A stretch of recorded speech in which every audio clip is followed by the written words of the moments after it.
Hello and welcome back to my channel.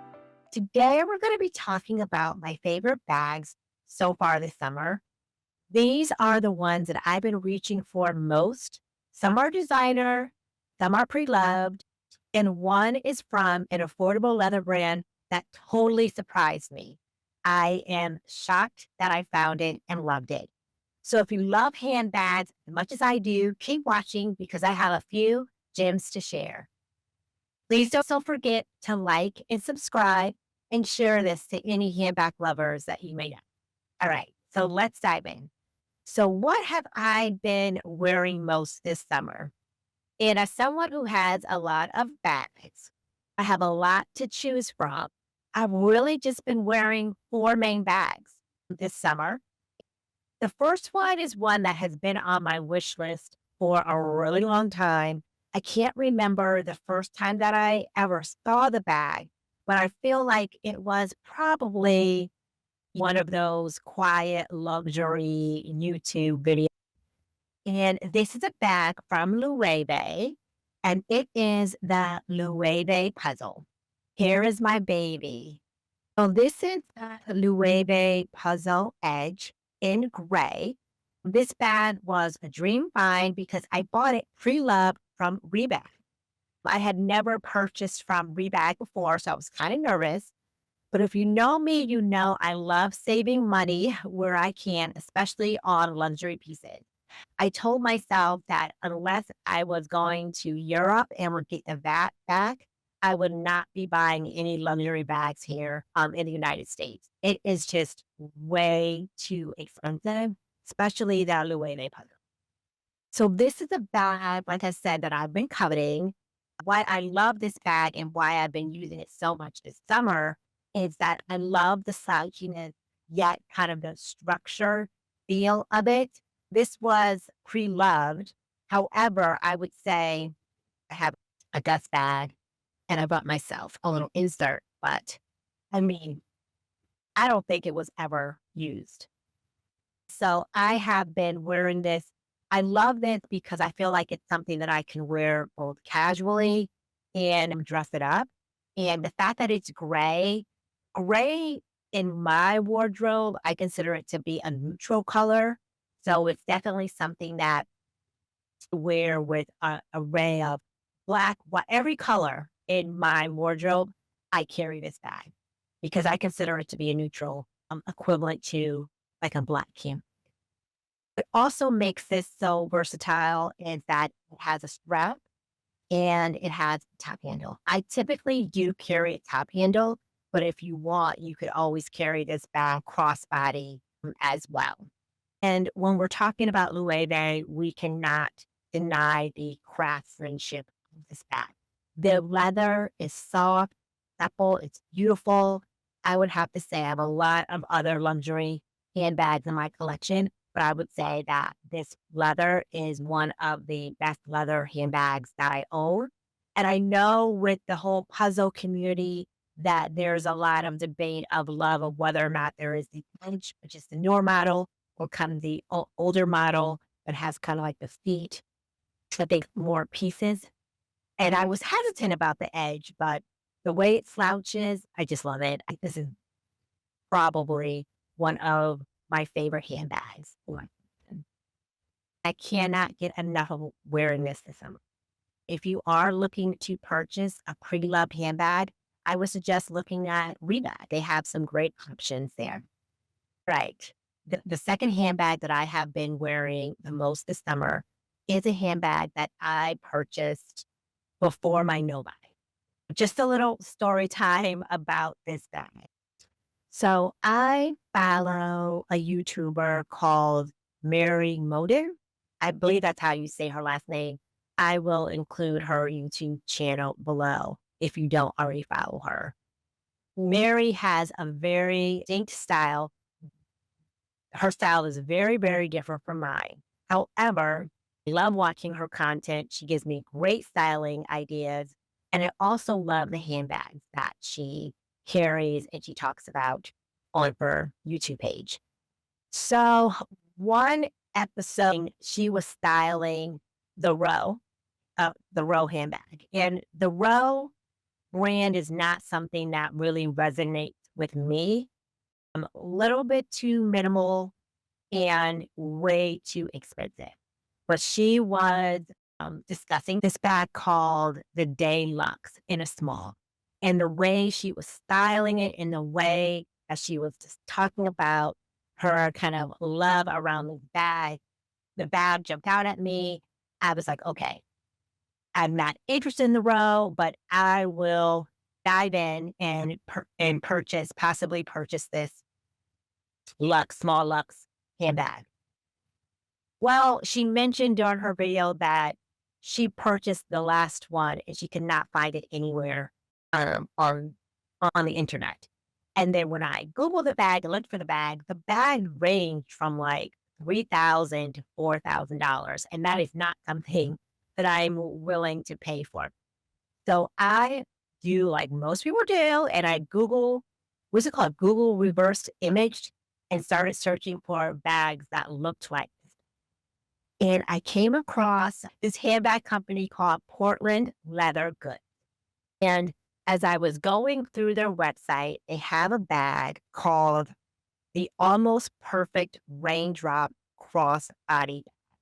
And I said, wow, this bag looks a lot like the Row. And here it is right here. This is from Portland Leather Goods. And I feel like it's close. I feel like, to me, the handle area here is, I think, a little bit bigger than the Row bag. And I believe I got it in the smaller size. I believe this comes in actually two sizes, a small and a large.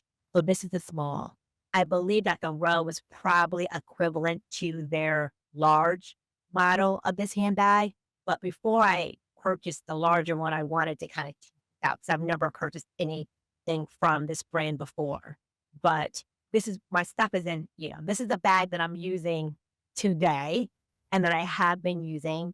It has Portland leather, you know, um, ingrained on the bag, very, very minimal. The leather is beautiful. It reminds me a lot of Judy and Burke, whose leather I always love. But the Judy and Burke leather bags, to me, can sometimes be a little heavy. This to me is lightweight. It's beautiful, beautiful leather. I believe I got it with the open, which is what is this called? They call this the classic. They call this the classic opening. They also have it with a zipper as well. But I just can't be fooling around a lot of times with it.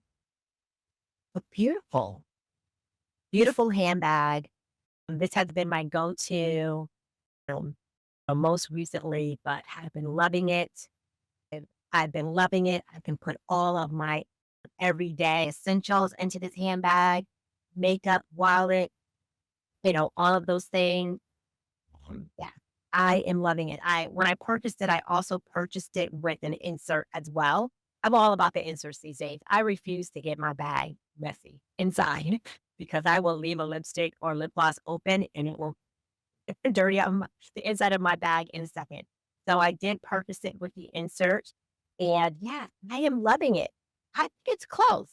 I think if Mary was watching this video, I think she would be proud of me that I found something in where the Row handbag cost, like I said, you know, $3,000 to $4,000. I got this bag around $70. A beautiful 100% leather handbag. Good, right?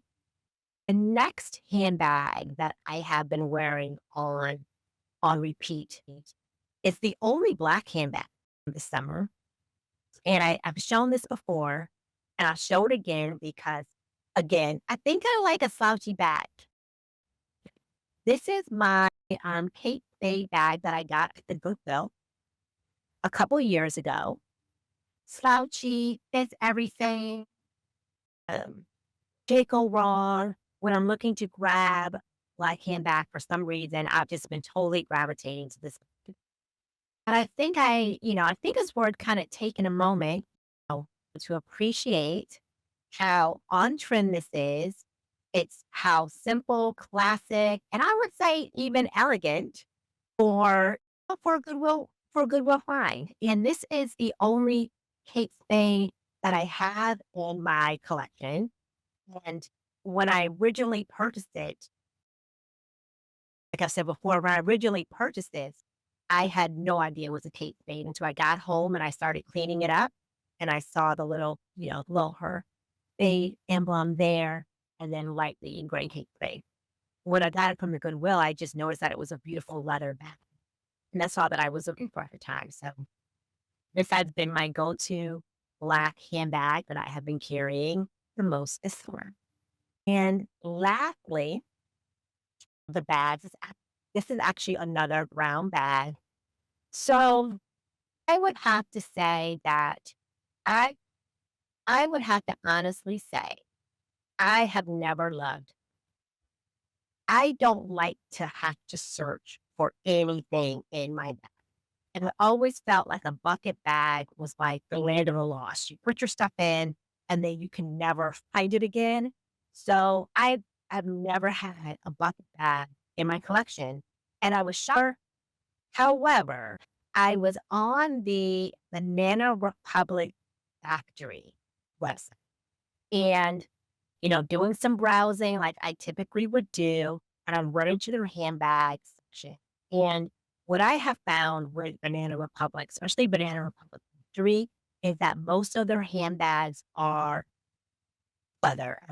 They call it vegan leather. I think that's what they call it on their website, vegan leather. But to me, it's leather, it's plastic. It never really interested me to purchase their handbags before until I saw this cute little bucket. This is a leather handbag from the Banana Republic factory. It is still on their site. I will link it below. This has been kind of my second go-to brown handbag. I would say I've been using it constantly. Is lightweight. I don't feel like things can get lost in here. It's not that shallow. However, it holds everything that I need for it to hold. It has, the gold of the Banana Republic plum here and not too, it's not too much. Again, I've been loving it. I've been carrying it. And what I have to say is that what I mean, some people will say, "Hey, Tamika, you've purchased 2, you've been carrying 2 brown handbags." But to me, first of all, they're very different color brown. And I think that they're, this stuff again, this is more kind of a crossbody, small tote purse. Um, I would definitely say that these are not that similar. This color is a honey color, and this is what they're calling cognac on their site. And it's a mini bucket, just to be more specific. It's something that's true. But I will make sure to link all of these handbags below if you're interested in looking at them, going to the site, looking at them, and seeing whether or not these may be a good find for you to carry for the rest of the summer. So those are my favorite handbags of the summer. Designer, pre-loved, and budget friendly. Which one was your favorite? I would love to hear in the comments below. And do you have a go-to summer bag? And if you enjoyed this video, please give it a thumbs up. Subscribe for more midlife style and fashion content. And if you are looking to find me in some other places, you can find me on TikTok. And I also recently created a Substack called Midlife Diary, where I talk about my midlife journey, kind of the day-to-day things that are going through my mind as I really go on the journey of self-discovery. But thank you so much for joining me, and I would love to see you in the next video. Bye.